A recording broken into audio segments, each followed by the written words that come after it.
what's the matter? Hello there guys, I hope everyone is doing well today. Little change of scenery in this video. I wanted to talk about something today that I've been seeing pop up somewhat recently online across various social media platforms, and in my personal opinion, it's something that could potentially grow to be a very toxic attitude toward the goth community, so I kind of wanted to come on and nip it in the bud before it can develop any further. For obvious reasons, I'm sure. I enjoy looking up the goth tag across pretty much all of social media. It's a fun way to meet new people that are potentially in your area who are like-minded, or encounter a band that maybe you haven't tried before, or a new hair makeup style. And it's just, it's fun. If you like something, why not look it up? Unfortunately, when you do look up your subculture, you see both the best and the worst of it. And recently as in like over the past week, I noticed that it's got slow traction, but it doesn't take long for an idea to really take off. There have been quite a few people online who have been throwing out this idea that you can only be a real goth. Yeah, we've got those people again, the real goth people. You can only be a real goth if you feel some sense of goth nostalgia for the past. Now, I wondered, what exactly do they mean? Because what is nostalgic to one may not be nostalgic to all. And they were specifically outlining that you're not a real goth unless you have nostalgia for your own personal past because you miss the fact that you used to go out clubbing. Sorry to abruptly pause the video really quick, guys. I just realized that I wasn't terribly clear about a point I was trying to make here. When I say nostalgia, what I mean is that this person was basically trying to claim that you have to be going to clubs and to goth nights at bars and music festivals and all that stuff because that's how people met each other in the goth subculture in the 80s. And apparently, according to this person and their little followers, if you're not doing that, then you're not being trad enough and therefore you're not goth enough. So I hope that cleared that up. And you used to go to concerts and all these things that involved you basically forking over money and time to go and experience it. You're not a real goth unless you actually go out of your home to experience it. To a certain degree, I can kind of understand where they may have been trying to come from. I do think that it's very important when you are attempting to be a part of any subculture to make sure that you are brushed up on your knowledge of it and that you've actually bothered to encounter people who are already part of it so you can make sure that you're doing it for the right reasons. However, I am getting very, very tired of the fact that every time we stomp out one gatekeeping attitude, a new one seems to pop up. You don't have to anything to be a real goth. To be a real goth, you need to enjoy goth music, and that's pretty much it. Everything else that's attached to the gothic subculture is a bonus. We just happen to do our makeup a certain way or dress a certain way because it reflects those musical interests. It's the way those artists used to look. You emulate the people that you idolize, but that is not what should be a main focus of a subculture, especially not a musical one. And this person, of course, almost immediately had some people arguing with them. They were saying a lot of the same points that I have, such as, well, not everyone has the luxury of being able to go out of their home and enjoy the goth subculture. Some people have to do it from at their home. And this person was like, okay, prove it, basically. And there were some people like me that were like, well, we live really, really far away and we can't drive. Either they haven't obtained their driver's license yet, or in cases like mine, medically I'm not allowed to drive myself anywhere. I'm not allowed to have a driver's license because I'm a hazard to myself and others on the road.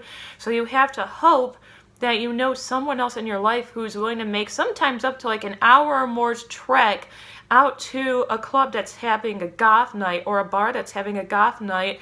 And that's hard. It's asking a lot of someone to put that much gas and that much energy and time into something that they're not going to enjoy themselves. A couple other people also made the argument that maybe they were the only goth in their community. They were it. They were the, novelty goth there. So they didn't really have anyone to interact with who was also goth. And again, in my personal case, I did not have access to internet as a child. We lived on a rescue farm. You had dial-up at best, and half the time that crashed before you could even enjoy whatever page you were looking at because it would load incorrectly. And I wasn't the only one like that. A lot of people were saying, I grew up really, really poor, and as a teenager, the only internet I had was when I used it at school, and I'd get in trouble for looking up things that weren't school-related. Or a lot of people were making the argument, some of us are disabled.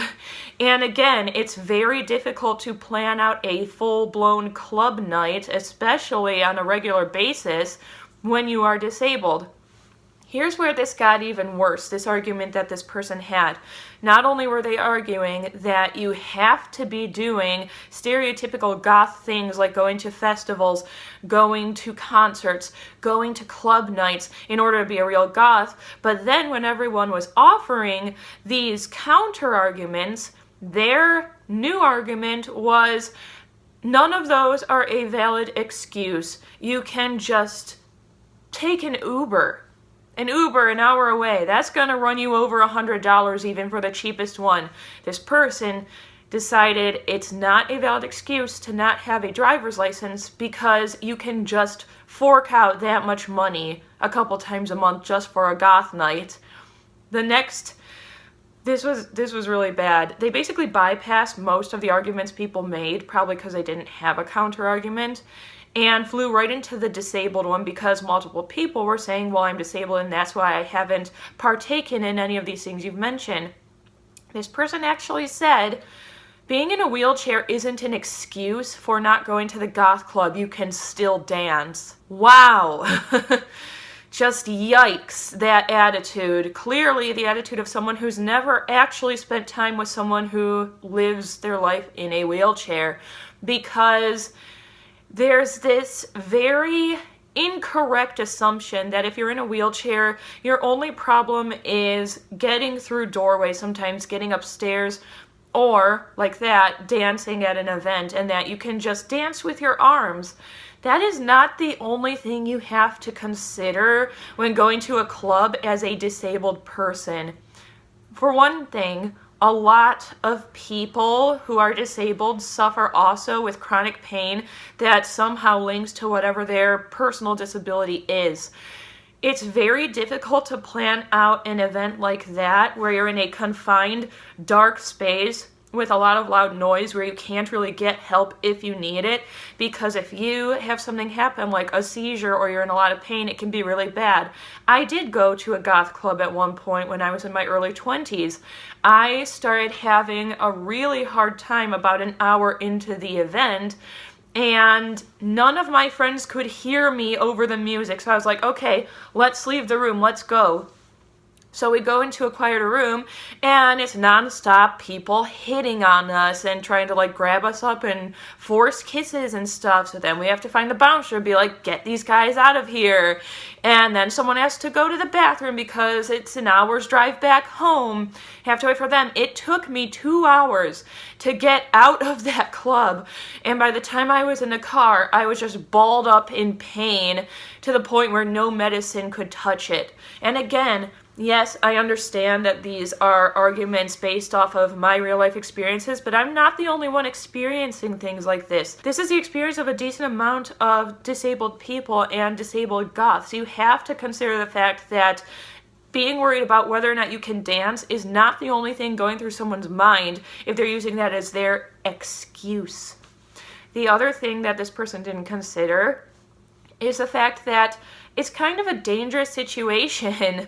I mean, even if you are a person in a wheelchair who has learned some form of self-defense, our self-defense is still very limited compared to able-bodied self-defense, especially when you're in a dark environment, which is most club environments.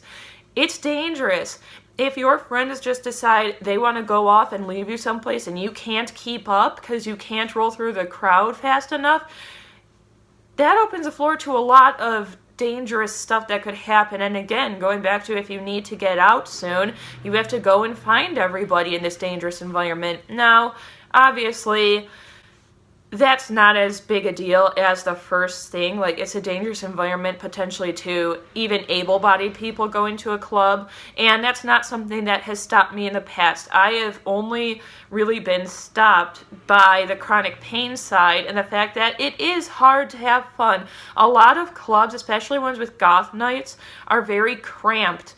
How am I supposed to move my arms around and stuff when everyone around me is going like this and flailing around and hitting me in the head? They don't pay attention. A lot of people there are already high out of their minds or drunk out of their minds. They don't see you there. So yeah, I was really bothered by this person. I don't like the fact that they're starting to gather enough followers and people who have a similar mindset, because I think that's incredibly toxic. I don't think it's right for anyone in this world to try to tell people who are interested in a subculture, especially one that's kind of dying out.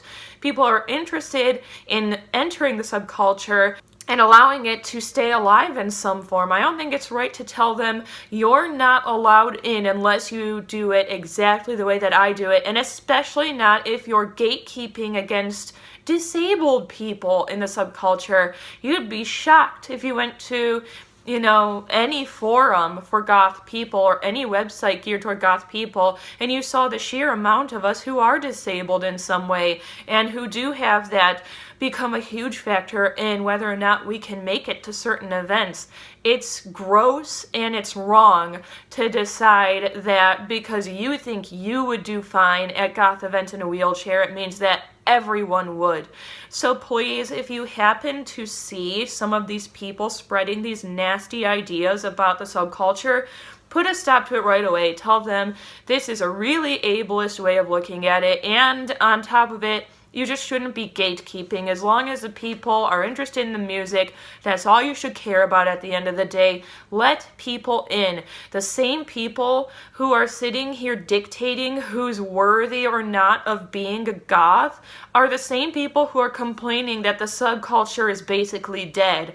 Well, it's dead because of you. It's dead because of the people who are sitting here online all day long telling people you're not a real goth because you're not like me. Stop it already. That's pretty much all I have to say on this subject. It's just something I happened to see that was really getting under my skin. And as always, do something that makes you happy today, no matter what anyone else thinks about it, and I'll see all of you again soon.